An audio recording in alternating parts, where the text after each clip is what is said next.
بسم الله الرحمن الرحيم الحمد لله نحمده ونستعينه ونستغفره ونعوذ بالله من شرور أنفسنا ومن سيئات أعمالنا من يهده الله فلا مضل له ومن يضلل فلا هادي له وأشهد أن لا إله إلا الله وحده لا شريك له وأشهد أن محمدا عبده ورسوله أما بعد فإن أحسن الكلام كلام الله وخير الهدى هدى محمد صلى الله عليه وسلم وإن شر الأمور محدثاتها وكل محدثة بدعة وكل بدعة ضلالة وكل ضلالة في النار.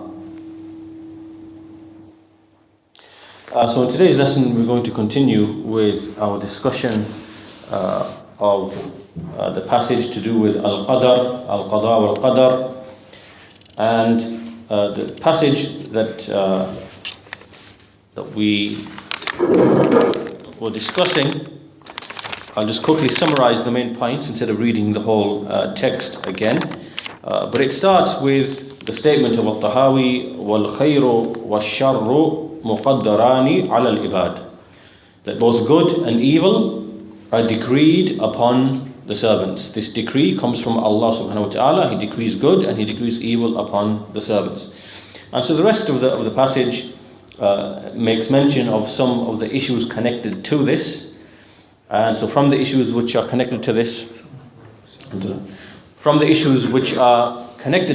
issue of al-qadar, is that he discusses the issue of ability, people having the ability to act before they perform the act and whilst they do the act. And we're going to elaborate upon this inshallah ta'ala in the course of this lesson.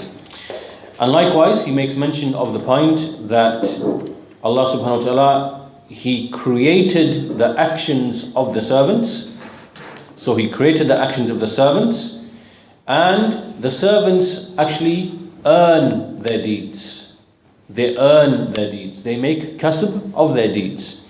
And again, this word kasb is something that we shall speak about in a bit more detail. Likewise, he raised the issue about Allah did not burden upon the people more than what they can bear. And he mentioned a statement which we explained was incorrect, in that he said that they are not able to do except what Allah has asked them to do. Right? So that was an issue that we spoke of before. That statement is an incorrect statement, because the servants are able to do more than what Allah has asked them. But Allah, from His mercy, He has made things easy for them and lightened the affairs for them. So it's incorrect to say that the servants can only do whatever Allah has asked from them. This is incorrect. So he made that point as well. And then he mentioned how no one has any power. There is no motion, there is no movement, no power except by way of Allah subhanahu wa ta'ala. And that no one can commit a good deed or keep away from an evil deed unless it is through and by the power and the might of Allah subhanahu wa ta'ala. And everything proceeds upon Allah's will, upon His knowledge, upon His qada, His determination, His decree. His will overcomes every other will, and His qada, His judgment, overcomes every other judgment. He does whatever He wishes, and He is never unjust in anything that He does. So this was the general gist of the passage, and we've discussed the passage in light of the statements of Shaykh Saalih al-Fawzaan, Shaykh al-Albani, Shaykh Zayd al-Madkhali. And so now we're going to go into a bit more detail into some of the issues. So I think by now we should have a good background of the basic issues that are contained within this passage. And so now with the speech of Shaykh Saalih Aall Ash-shyakh, we're going to elaborate in some more detail, on top of what we've already discussed previously. So the Shaykh begins by saying that in what we've read, in these passages that we've looked at from the Creed of al-Tahawi, there is a discussion of the topic of belief, al-Iman, in the qadar of Allah Azza wa Jal, both the good and the evil. And so this is one of the 6 pillars of Iman that we find mentioned in the hadith of Jibreel. And so what this pillar entails is that good and evil, al-khayr wa shar, they are decreed upon a servant. It comes from Allah.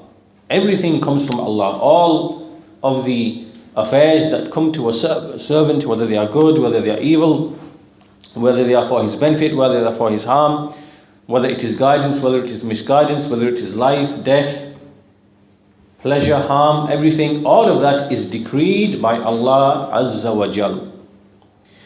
And so therefore any good which comes to him, any good which comes to a servant, it is from Allah Azza wa Jal. He made taqdeer of that, meaning that he determined it, decided and determined it to be like that. And he made tadbir. Tadbir means that after he decreed and determined that it's going to be like this, he then made tadbir. Tadbir is that he then arranged and organized and brought about that affair at the appointed time that he decreed it to be. So taqdeer is his determination, his decision, his determination to make something to be in a particular way. So for example, it could be that a servant, some good, some wealth or some good comes to him, and it's decreed for him, for it to come to him on a particular given time, in a particular location, of a particular amount. It could be wealth, it could be sustenance, it could be whatever it could be. And so this is taqdeer. Allah has already determined and decreed that 50,000 years before he created the creation. And then Allah subhanahu wa ta'ala, he makes tadbir. And so this means that that decree that was decreed for that wealth or that sustenance to come to that person, at the time that it was decreed, Allah, he makes tadbir in the sense that he brings about all of those causes, those ways, those means, and brings them at the appointed time, such that that sustenance that was written for that person will come to him at that very appointed time. Right? So any good that comes to a servant, taqdeeran wa tadbiran, it is from Allah Azza wa Jal. And likewise, whatever evil, whatever harm afflicts a servant, then it is from Allah Azza wa Jal, taqdeeran wa tadbiran. Right? So this is a general principle. This is the meaning of our faith in al-qadr, both its good and its evil. And likewise, we also discussed in what has preceded the various levels of al-qadr, in the sense that Allah, His all-encompassing knowledge, He knows everything about His decrees and what will take place. That knowledge was written down, and then He wills things to come to be. Whatever He's decreed, He wills it to come to be, and He brings it into His existence by way of His creative power. So we discussed that as well. And also we discussed, we mentioned that this issue of al-qadr, really al-qadr is the sirrullah, which means it is the secret that belongs only to Allah. It is the secret of Allah Azza wa Jal about His creation. And no one else can come upon this secret, can have knowledge of this secret, what it is. Not even an angel, not even a prophet or a messenger that has been sent. This is something that is only with Allah Azza wa Jal. He knows every single thing, and He is the one who possesses great wisdom. And so He is not asked about what He does, but the servants will be asked about what they do. Right? So al-qadr is basically a secret that is with Allah Azza wa Jal. And so these were some of the core issues. This is just really a summary of some of the things that we should have picked up on from the previous lessons. And this brings us to this point now, which is that the issue of al-qadr is from the greatest topics in the deen of Islam. In the deen of Islam. Because as we said, it is a secret from the secrets of Allah Azza wa Jal. And to fully understand it, to know its reality, and to fully understand the wisdom of Allah in what He does, in what He decrees, in what He wills, in what He chooses, to fully understand the wisdom in all of that is something that is not possible. In other words, it is not possible for us to understand the wisdom behind everything that takes place, whether that's in our lives, in our own deeds, in the things that we experience and witness every single day. Some days our iman is high, some days our iman is low. Sometimes we fall into sin, sometimes we increase in our iman. And likewise in the worldly sense, our fortunes rise and decrease, our happiness, sadness, everything that's taking place, in ourselves, our souls, our families. It's not possible, although a servant might understand some of the things, he cannot understand the wisdom behind every single thing. That is not possible. That is not possible. And for this reason, it's for this reason that anyone who starts to dispute and delve into the issues of al-qadr, and he does so without evidence, without daleel, without evidence from the Quran and the Sunnah, then he is exposing himself to misguidance. Meaning he's putting himself in a situation where he will fall into misguidance. And for this reason, this is why everyone who went astray on the topic of al-qadr, al-qada wal-qadr, he did so because he began to speak about it without knowledge, without evidence, and without restricting himself to what has come in the Quran and the Sunnah only. And he tried to understand with his intellect what hasn't actually come in the Quran and the Sunnah. Right? So, for that reason, this teaches us, and the point from this is that al-qadr is not to be spoken about. It's not to be spoken about except with a text, and then only in accordance with what the text says. Nothing more, nothing less. Nothing more, nothing less. Why? Because al-qadr, this issue of al-qadr, as we said, is an affair of the unseen. Al-qada wal-qadr is an affair of the unseen. A servant is not able to dispute and delve into the affairs of the unseen without evidence. Without evidence. And without evidence, if a person speaks, he is just like a person who is stumbling in the dark. Complete darkness, no light, no nothing. And he's speaking. Right? This is the example of the person who delves into al-qadr without daleel, without evidence. And so we see that historically then, and of course this is why the issue of al-qadr is so important, because historically we see that many of those who opposed the belief of the Quran and the Sunnah, belief of Ahlul Sunnah on the issue of al-qadr, we see they did so because of this very one reason. They began to dispute and delve and speak without evidence and use their reason in matters in which there's no place for reason. This is why we see Imam al-Tahawi in this treatise, we see that there are 2 or 3 places in which he gives attention to this topic. At the beginning or towards the early part of the book, we already discussed the issues of al-qadr. Now he's come back to them again in this section and deals with specific aspects of it. And likewise, right at the very end of the treatise, he will mention some of the sects who went astray in al-qadr as well. So we see that there are at least a few places, and this is from the angle that he's looking at the opposers, the Qadariyah, the Jabariyah, the various groups amongst them, how they went astray, the issues on which they went astray. Looking at them, then he's included these sentences and he's seen it fit to discuss these issues in numerous parts of his book. For that reason, this part here is actually quite a lengthy passage. There are maybe 10, 12 sentences that he's put together. Normally in the creed you won't see this much attention being given to the one topic. You'll see small statements on an issue and then moving to the next issue. But here we see there's a large number of statements gathered together in one place. So this shows the importance. And before the Shaykh goes on to looking at the issues which are raised in this passage, he's going to mention 5 or 6 reasons as to why there is misguidance in this topic. What are the reasons? Why did people in the past, and why do people continue to make a mistake in the topic of al-qadr and go astray? So we'll start with some of the reasons, inshallah ta'ala. And so the first reason is not restricting oneself to what has come in the Quran and the Sunnah, and specifically the very clear and apparent texts. Right?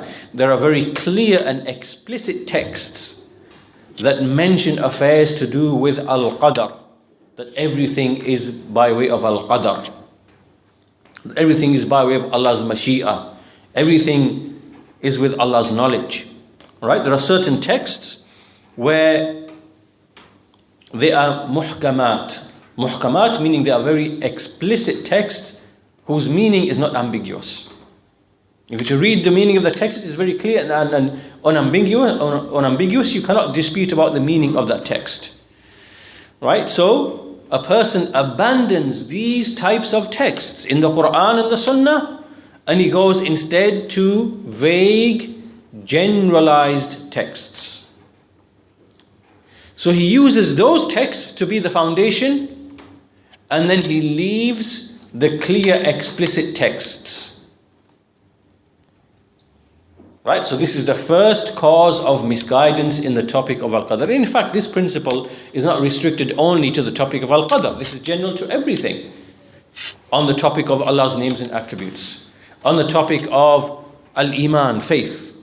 When, is faith negated? When is faith not negated? To do with the Khawarij and the Murji'ah. Likewise, we find that in every topic this principle applies, that you abandon the clear-cut explicit texts which are very clear and apparent in their meaning, which should be made the asal, the foundation. You leave them, then you go to the ambiguous, vague, generalized text, and you make them the foundation.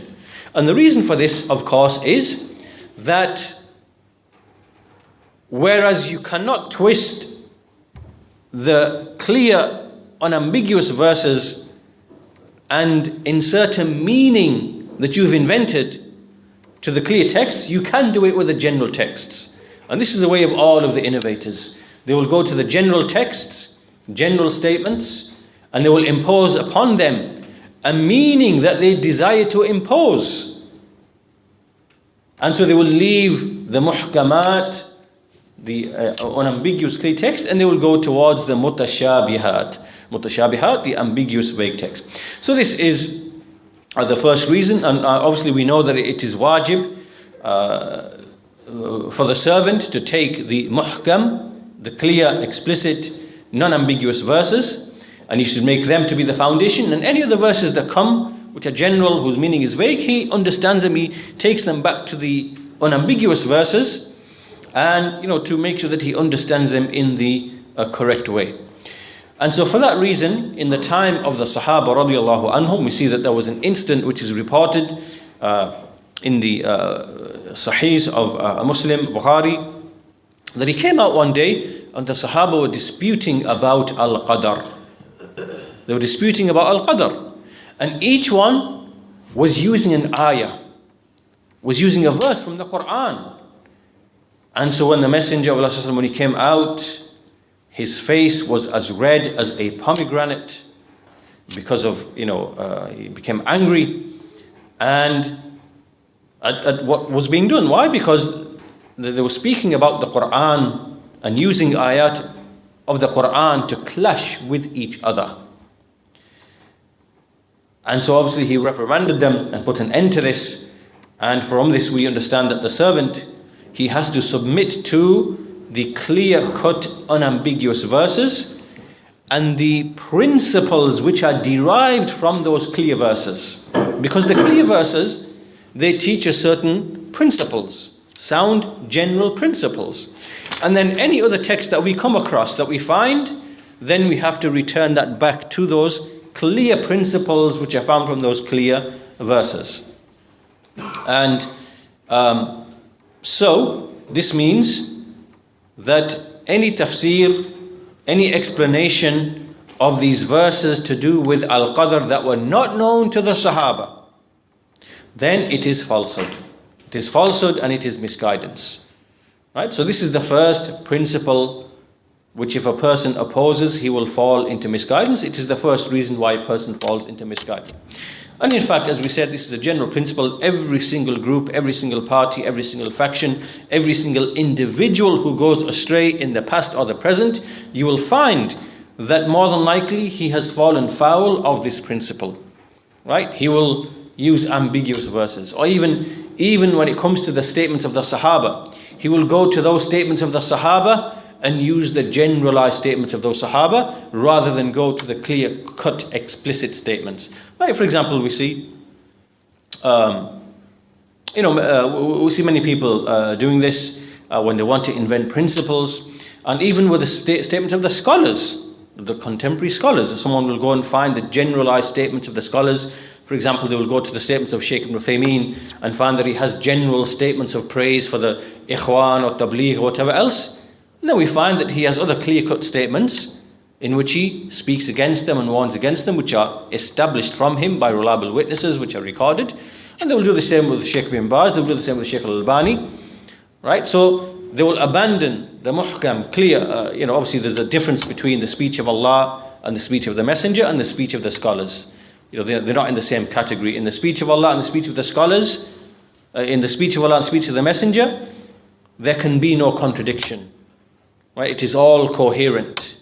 And so we have certain principles that allow us to understand the statements of Allah and His Messenger.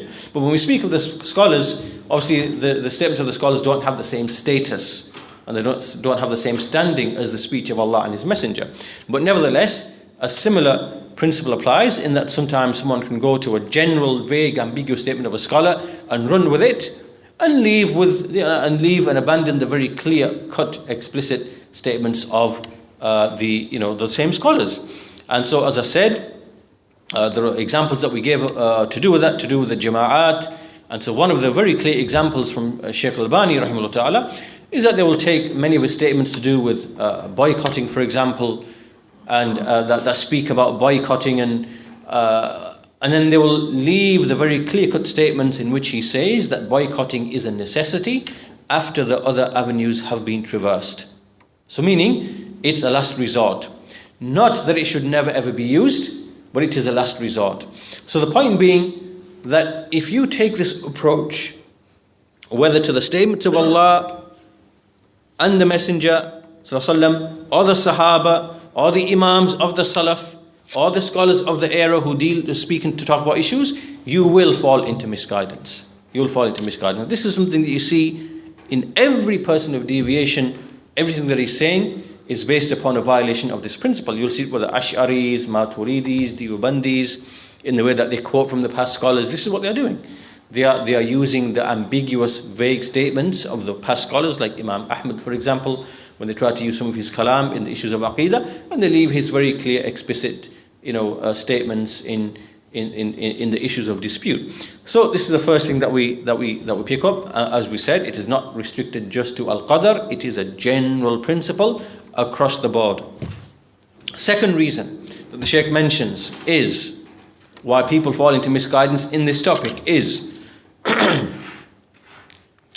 that the servants of Allah do not really know the wisdom of Allah Azza wa Jal in every single thing. As in, they do not grasp and understand the wisdom of Allah in everything that He has decreed, in everything that He creates of good and evil, or even in the creation in a general sense. So, as we said already, that a person might have an awareness of some of the wisdoms behind some of the decrees of Allah subhanahu wa ta'ala in his own life, in what happens around him in his family. And likewise in the worldly things, obviously we see there are certain wisdoms in certain things. We see the wisdom in many of the phenomena that Allah has mentioned in the Quran, the wisdom of the sun. What are some of the wisdoms behind the sun? We can know them by observation, analysis, research. The wisdom in the moon. Sometimes we are told some of them in the Quran and the Sunnah, for the reckoning of time. The winds, what they are sent for. The stars, what they are there for. Right? Some of the wisdoms we are told. And so likewise to every other thing in the worldly sense, in Allah's creation, there are wisdoms that we can know by way of research, investigation. But for the large part, the wisdoms of Allah in a general sense, it is not possible for the servants to grasp them all, to know them all, to understand them all, and especially when it comes to the decrees of Allah Azza wa Jal, the things that take place, the actions that take place, the events that take place, The things which are decreed upon people. Why is this one guided? Why is that one misguided? Why is this one sad? Why is that one happy? Why is this one wretched? Why is this one pleased? Right? All of this we cannot perceive, we cannot know and understand that wisdom. Now, when this is the case, there are some people who try to understand what they think to be the wisdom of Allah. They try to speak and delve into the affairs which are taking place in their own souls, in their lives, in their families, in the situations around them, or in the world. They're trying to delve and speak about these issues, and with their opinion. And this is, a reason of their misguidance, because it is known that the wisdoms of Allah Azza wa Jal, there are those wisdoms which are clearly indicated in the Quran and the Sunnah, and there are those which are not known at all, and in fact which are impossible to know. And so for this reason, when a person is ignorant of what is the wisdom of Allah in this, then he has to make taslim, he merely submits, and he's not to make any i'tirad, any objection, observation, criticism, and so on and so forth, because this really is the foundation of misguidance in this topic. A person tries to explain the wisdom of Allah when he doesn't know what the wisdom of Allah is. Right? He starts speculating, starts giving his opinion, starts thinking of things from his own mind, and then he delves into them. And this really is the foundation of all of the misguidance. As Shaykh al-Islam Ibn Taymiyyah, he's got a book called At-Ta'iyyah. It's a poem. It's called At-Ta'iyyah because it finishes with the letter Ta at the end of every verse. And so here he's got the statement where he says, وَأَصْلُ ضَلَالِ الْخَلْقِ مِنْ كُلِّ فِرْقَةٍ هُوَ الْخَوْضُ فِي فِعْلِ الْإِلَهِ بِعِلَّةٍ فإنهم لم يفهموا حكمة له فصاروا على نوع من الجاهلية.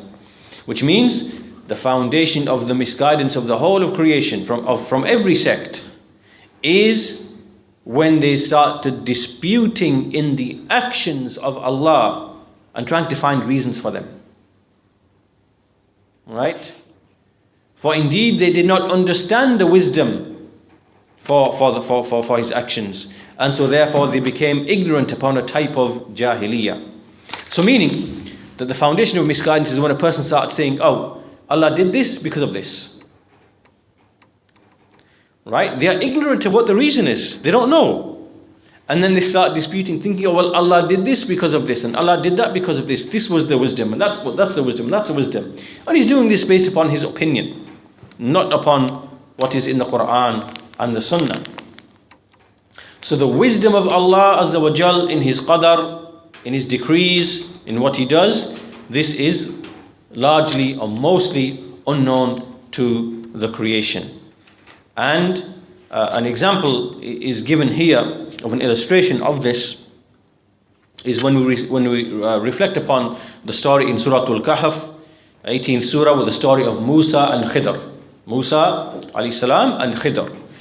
And Khidr was doing certain things that he had been commanded by Allah Azza wa Jal, and he was doing those things because there was a wisdom behind those actions which he did.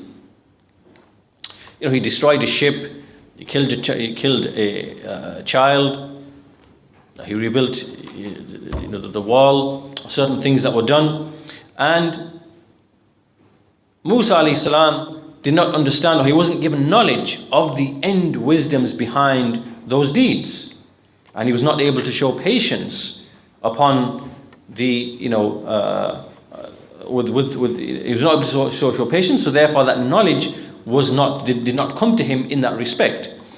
And so that's why Khidr said at the end of the story, he said, قَالَ هَذَا فِرَاقُ بَيْنِي وَبَيْنِكَ سَأُنَبِّئُكَ بِتَأْوِيلِ مَا لَمْ تَسْتَطِعْ عَلَيْهِ صَبْرًا. He says, this is the departing point between me and you. I shall inform you of the explanation of that for which you are not able to show patience. And so the point being here, in connection to our point, is that sometimes we as servants do not know the wisdom of Allah in most of what He does, what He decrees, and it is not permissible for us to dispute and delve into that with our opinion. Rather, we should submit and have patience and have sabr and leave the affairs to Allah subhanahu wa ta'ala. The moment we start delving into these affairs without knowledge, this is the foundation of misguidance. The third reason, so that's the second reason. The first reason, as we said, is abandoning the muhkam and following the mutashabih. The second is trying to find the wisdoms of Allah in His creation by way of one's opinions.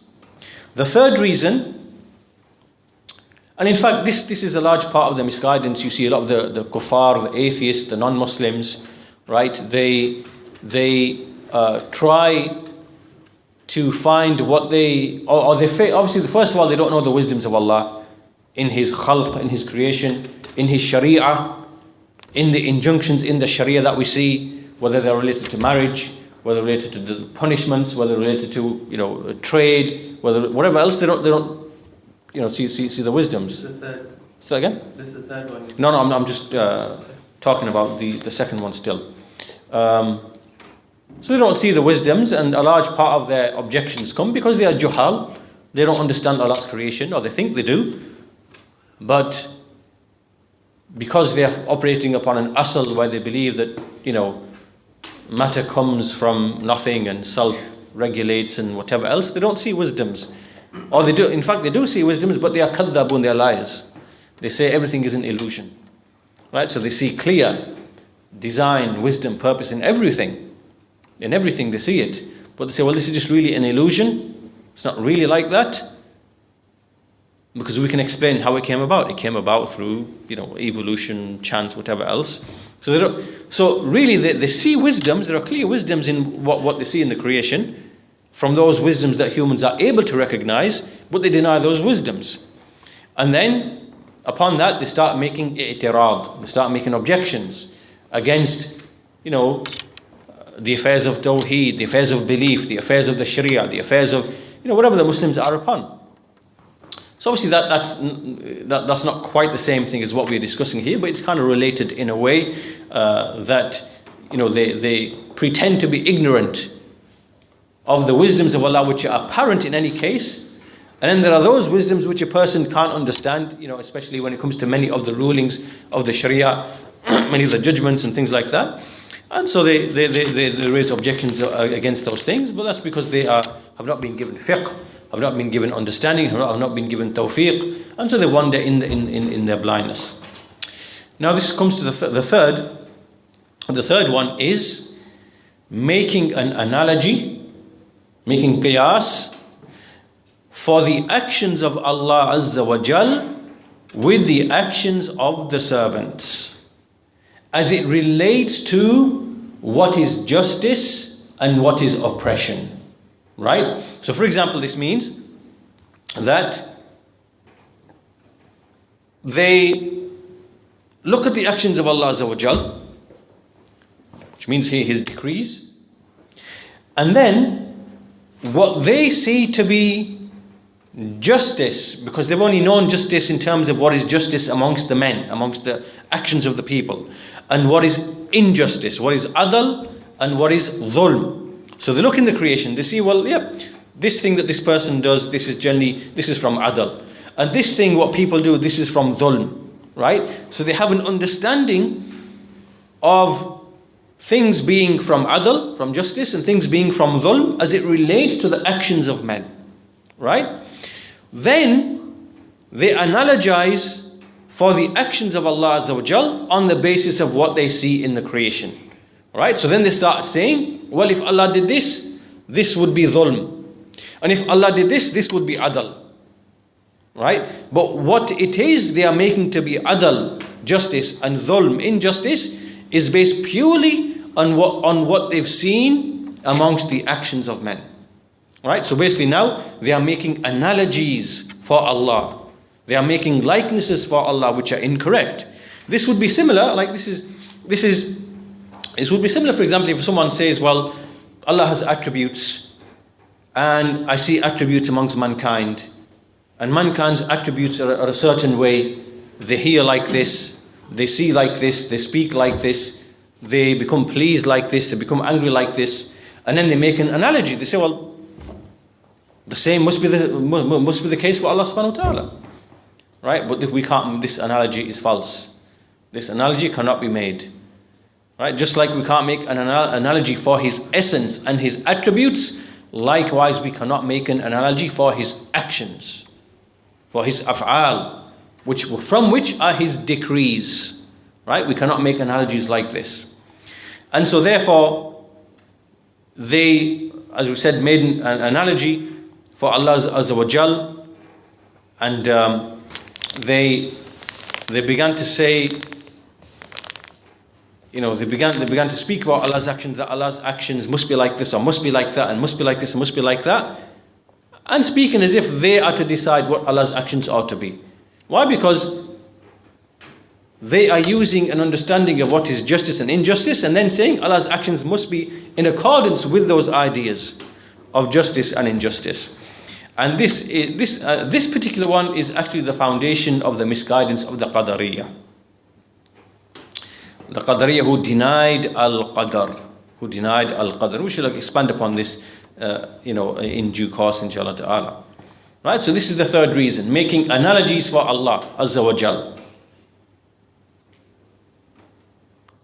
Evaluating Allah's actions with the understanding of justice and injustice as observed amongst mankind. How can you make this analogy? This analogy is false. You cannot make this analogy. But that's the third reason. That's the third reason why people go astray in this topic. And the fourth reason, we'll come to the fourth reason now. The fourth reason for misguidance in this topic, and again this is a general one as well, not just in the topic of al-Qadar, but generally speaking, it is to invent new words, new terminologies, new phrases. Alfaz, mustalahat.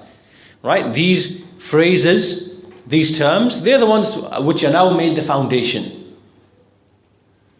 Right? So if we move to another topic, for example, let's to illustrate this with another topic, because it's easy to understand in that topic, then we'll come back to this topic. For example, in the topic of Allah's names and attributes, right? The Jahmiyyah, when they came about in the 2nd century, they began to use philosophical terms like, for example, jism. Jism means body. Jism means body. Jawhar means a substance. Arad means an attribute which is not permanent. Right? Makan, place. Hayyiz, occupying a space. Jiha, direction. Right? All of these are philosophical terms. These are philosophical terms that came from the Greeks when they start speaking about, the creation and things and matter and attributes, and all of these are philosophical terms. So these are unknown to the Sahaba. So they brought these terms, and then they began to interpret the texts in light of these innovated terms. These terms had meanings behind them, and then they tried to impose these meanings into some of the verses. Right? So this is an example where you bring foreign, alien terminology, and then you start putting meanings behind those phrases which are incorrect. Then you start speaking of the whole topic on the basis of those words. Right? So instead of, for example, saying that we affirm for Allah what He affirms for Himself of names and attributes and actions, and Allah is As-Sami', Al-Basir, Al-Alim, Al-Hakim, right? He becomes pleased, becomes angry, He has knowledge, He has wisdom, He has mercy, He has a face that befits His majesty, He has, an essence that befits His majesty, and so on and so forth. This is the language that we know. This is the language of the Quran, language of the Sunnah, language conveyed by the Sahaba. But then you have another group coming along saying, well, and you see their books are filled with this type of language and rhetoric. Allah is not a jism. Allah is opposed to all, Allah does not have any hawadith, events. Allah is not in a place. Allah is not in a location. Allah is not in a direction. Allah does not occupy space. Allah is not a body. Where does this language come from? Where does all these terms come from? Innovated. So in a similar way, in numerous fields, you see the same thing taking place. Right? So in this field of al-qadr, you see that there's certain words have come about. Al-istita'a, al-taqa, al-kasb, al-takalif. Right? It's not important that we memorize these words and know these words. It's important to understand the principle that the way that misguidance comes about in a topic is that these foreign words are brought about, or they could actually be genuine words. Like, for example, one of these words, kasab. Kasab is mentioned in the Quran. Laha ma kasabat wa aliha ma iktasabat. There are words have come in the Quran, but they impose meanings which are false upon these words. Right? So sometimes these words can have a basis in the Quran and the Sunnah, but they use these words with ambiguous, alien, foreign meanings. So these are some of the words: al-istita'a, al-taqa, which means ability and power and capacity, and takalif meaning the obligations, al-kasab, for example. So because we are dealing with an issue of the unseen, al-qadr, then it is not permissible to use foreign, alien words or other words, new words that have not been used in the Quran and the Sunnah. Why? Because how can you define and explain something which is unknown, which cannot be known and grasped through words that you've brought from yourself? It's not possible. You have to stick to the words of the Quran and the Sunnah. So, a person has to bring with the correct words, with the correct meanings. And so as an example, the word kasab, as we said, this is an example in the Quran we see. This is an example in which there is evidence for this word. Laha ma kasabat, at the end of Surah Al-Baqarah. Jaza'an bima kanu yaksibun. As a recompense for that which they used to earn. So this word, al-kasab, yaksib, al-kasb, it is in the Quran. And what they did is that they brought some innovated meanings for this term. So the Qadriya brought their meaning for this term. The Jabriya brought their meaning for this term. And Ahlul Sunnah have their correct understanding of this term. But the point being that words may have a foundation, not have a foundation. If they have a foundation, they may be imposed, they may be impregnated with a meaning which is false. Right? They can insert a meaning into it which is false. And there is a meaning which is correct. So we have to be alert and aware of these kind of issues in the issues of Aqeedah in general, but in the issue of Qadr, which we are discussing in particular here. So that's why a lot of the discussions that you see taking place, a lot of the clarifications that you see taking place will be centered around these words, around these terms. Well, what is the meaning of al-istita'a? What is the meaning of at-taqa? What is the meaning of al-kasab? Right? A lot of the clarifications will be centered around the correct meanings for these words. So basically, the Quran and the Sunnah is a hujjah, is an evidence against everyone who brings terminology that he's brought from his own reason. Right? We follow the Quran and the Sunnah, we follow the naqal, we follow the evidence, and we do not resort to reason, rationale when it comes to using the terms that we use to speak about these issues. So that's the fourth reason: inventing new statement, new phrases, new terminology, or using terms which have a basis but imposing false meanings upon them. Now the fifth reason why people go astray in the topic of al-qadr, which cause difference, is, and in fact this one is unique to the topic of al-qadr, this specific one here, is they say that, this needs some elaboration, it needs some explanation. Basically, is what they are saying that Allah Azza wa Jal has to be equal to all of the servants. Right? So basically, now this is connected to the other thing where they're saying they're trying to judge what is justice and injustice that they see amongst men, and then trying to apply it to Allah Azza wa Jal. Right? So what they're saying here in this is they're saying that to be equal to all of the servants is something that Allah is obligated to do. Right? That the servants are equal, should be equal in every single request. Right? That whatever Allah does with respect to His creatures, His creation, right? Allah, all the creation are equal. Let's put this in a slightly different way. What they are saying is they are trying to make something an obligation upon Allah in His actions. Right? That, for example, if you are going to behave with this servant in this way, you have to behave with all of the servants in that way as well. You get it, yeah? For example, Allah might decrease some wealth upon this person. Allah might give some opportunities to this person. Right? Now Allah has to be equal to all of the servants. Right? So this is how they are judging. That all of the servants are equal as it relates to Allah. They deserve equal behavior. Right? So it is as if they are imposing upon Allah what should be wajib upon Him.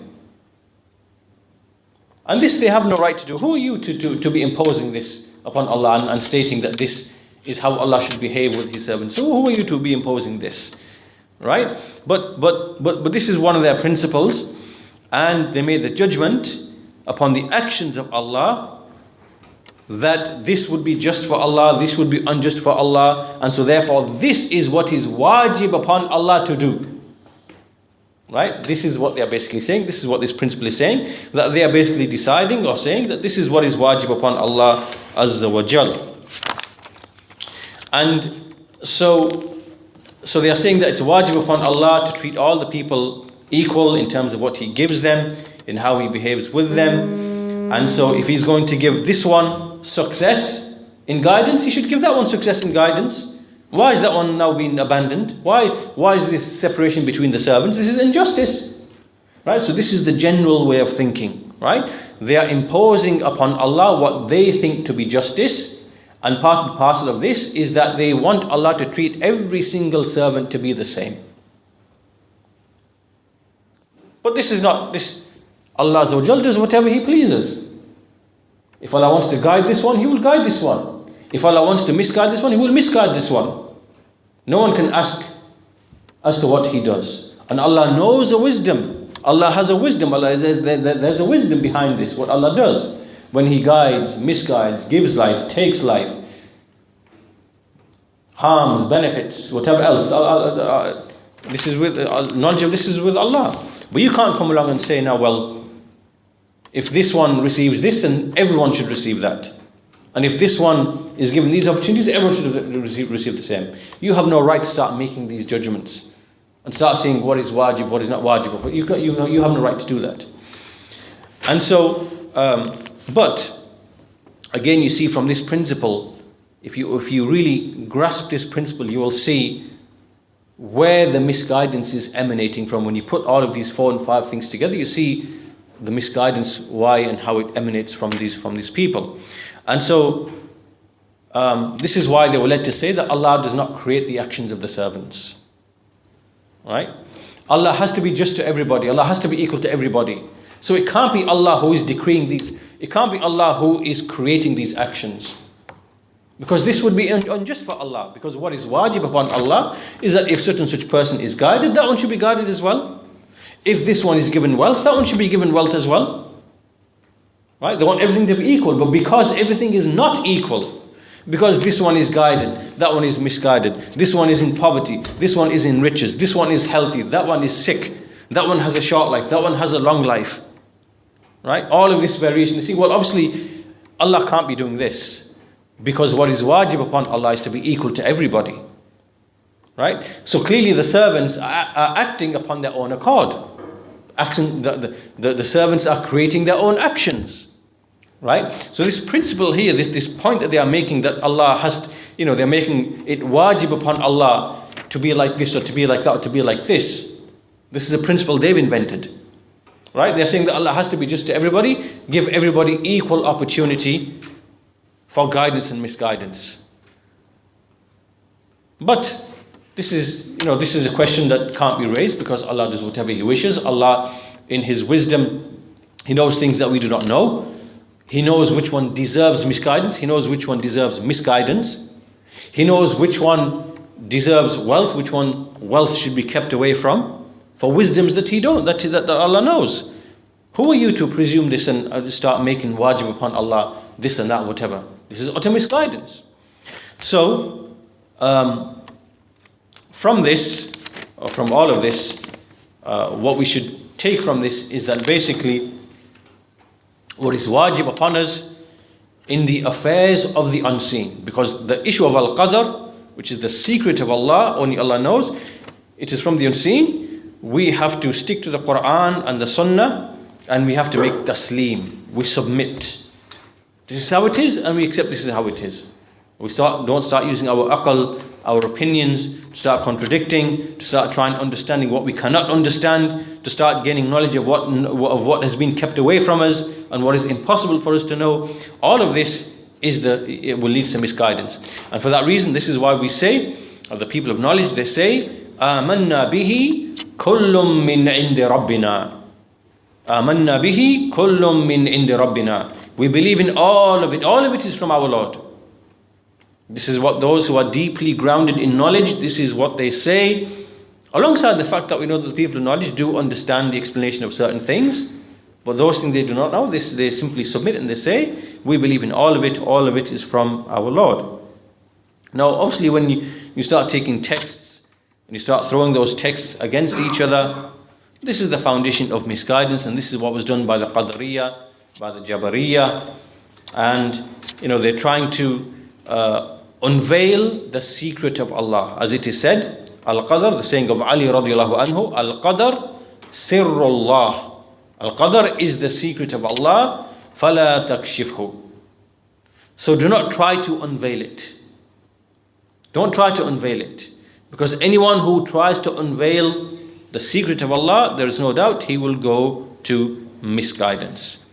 Because this is something unique and specific only to Allah Azza wa Jal. So I think we'll conclude our lesson there today. This really was an introduction. We haven't got to the actual issues, but this is a useful introduction to understand how and why people are misguided in the topic of Al-Qadr specifically, in certain respects, but more generally even in the other areas as well. So some of these issues are generally applicable in the other fields of knowledge, in al-asma wa sifat, in al-iman, and other topics to do with the Sahaba, and so on and so forth. So that there are useful things to know. So we'll conclude our lesson there today, inshallah ta'ala. In the next lesson we'll continue looking at some of the specific issues to do with al-qadr, on the basis of which people went astray. We'll look at that inshallah ta'ala in some detail. We'll conclude there. Alhamdulillah Rabbil Alameen. Wa sallallahu ala nabiyyina Muhammad wa ala alihi wa sahbihi ajma'in.